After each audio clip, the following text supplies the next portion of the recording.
మోదీ పర్యటన ఖరారైంది. 15న మల్కాజ్గిరిలో బహిరంగ సభ ఏర్పాటు చేయనున్నారు. ఇక 16న నాగర్ కర్నూల్, 18న జగిత్యాలలో ప్రధాని మోదీ సభలు నిర్వహించనున్నారు. తెలంగాణలో ప్రధాని మోదీ పర్యటన ఖరారైంది. 15న మల్కాజ్గిరిలో బహిరంగ సభ ఏర్పాటు చేయనున్నారు. ఇక 16న నాగర్ కర్నూల్, 18న జగిత్యాలలో ప్రధాని మోదీ సభలు నిర్వహించనున్నారు. ఇదే అంశానికి సంబంధించి న్యూస్ డెస్క్ నుంచి మా ప్రతినిధి రాజు అందిస్తారు. చెప్పండి రాజు.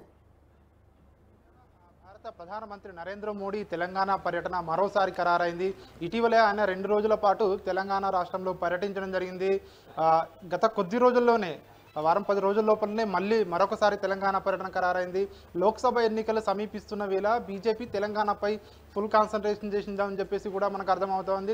నిన్న కేంద్ర మంత్రి బీజేపీ అగ్రనేత అమిత్ షా రాష్ట్రానికి వచ్చారు. ముఖ్యంగా సోషల్ మీడియా వారియర్లతో ప్రత్యేకంగా సమావేశం అయ్యారు. అదేవిధంగా బూత్ స్థాయి అధ్యక్షులతో ప్రత్యేకంగా ఎల్బీ స్టేడియంలో సమావేశం కూడా నిర్వహించడం జరిగింది.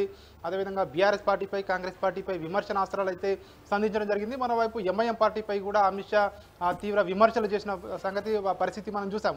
ఈ నేపథ్యంలోనే ప్రధానమంత్రి నరేంద్ర మోడీ తెలంగాణ పర్యటన మరోసారి ఖరారైంది. ఈ నెల 15వ తేదీన ఆయన హైదరాబాద్కి రానున్నారు. ఇక్కడ హైదరాబాద్లో ఉన్నటువంటి మల్కాజ్గిరి నియోజకవర్గంలో రోడ్ షో, బహిరంగ సభలు నిర్వహించనున్నారు. అదేవిధంగా 16వ తేదీ నాగర్ కర్నూల్లో బహిరంగ సభ నిర్వహించనున్నారు. 18వ తేదీన జగిత్యాల నియోజకవర్గంలో ఉన్నటువంటి అక్కడ ఆ సెగ్మెంట్లో ఆయన బహిరంగ సభలు నిర్వహించనున్నారు. ముఖ్యంగా 3 రోజుల పాటు ఈసారి 3 కార్యక్రమాల్లో ఆయన బిజీగా గడపనున్నారు.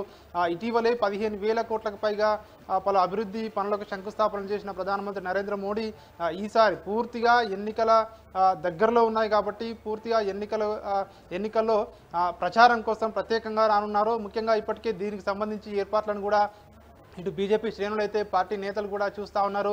సో మనం చూసుకోవచ్చు, బీజేపీ పార్టీ భావిస్తూ ఉంది తెలంగాణలో ఉన్నటువంటి 17 ఎంపీ సీట్లలో మెజారిటీ ఎంపీ సీట్లను గెలుచుకునే లక్ష్యంతో అయితే బీజేపీ పార్టీ అడుగులు వేస్తూ ఉంది. ముఖ్యంగా మినిమం 12 సీట్లు సాధించాలనే లక్ష్యంతో బీజేపీ పార్టీ అయితే అడుగులు వేస్తూ ఉంది. దానికి సంబంధించి కార్యాచరణలు, అదేవిధంగా అంటే ఎట్లా ముందుకెళ్ళాలి, వ్యూహాత్మకంగా వెళ్ళాలి ఈసారి అని చెప్పేసి కూడా ఇటు పార్టీ కూడా భావిస్తున్న నేపథ్యంలో నిన్న కూడా అమిత్ షా కూడా చాలా ఎవరైతే కీలక నేతలు ఉంటారో రాష్ట్ర నేతలకు కూడా దిశానిర్దేశం చేయడం జరిగింది. సాయంత్రం ప్రత్యేకంగా హోటల్లో సమావేశమైన అమిత్ షా ఈ యొక్క కీలకమైన నేతలకు కూడా ప్రత్యేకంగా వ్యూహాన్ని ఏ విధంగా అంటే ఎన్నికల్లో అమలు చేయాలన్న దానిపై కూడా ప్రత్యేకంగా చర్చించినట్టుగా కూడా తెలుస్తూ ఉంది. మినిమం 12 సీట్లు అయితే గెలుస్తాము, కొద్దిగా కష్టపడితే 15 సీట్లు కూడా గెలుచుకునే అవకాశం ఉంటుందని చెప్పేసి కూడా అమిత్ షా వాళ్ళకైతే చెప్పిన పరిస్థితి మనం చూసాము. ఈ నేపథ్యంలోనే వరుసగా కేంద్ర పెద్దల యొక్క పర్యటనలు తెలంగాణలో జరుగుతూ ఉన్నాయి. ఈ నేపథ్యంలోనే ప్రధానమంత్రి నరేంద్ర మోడీ పర్యటన కూడా ఖరారైంది అని చెప్పి మనం భావించవచ్చు. Sirisha. Okay Raju, thank you.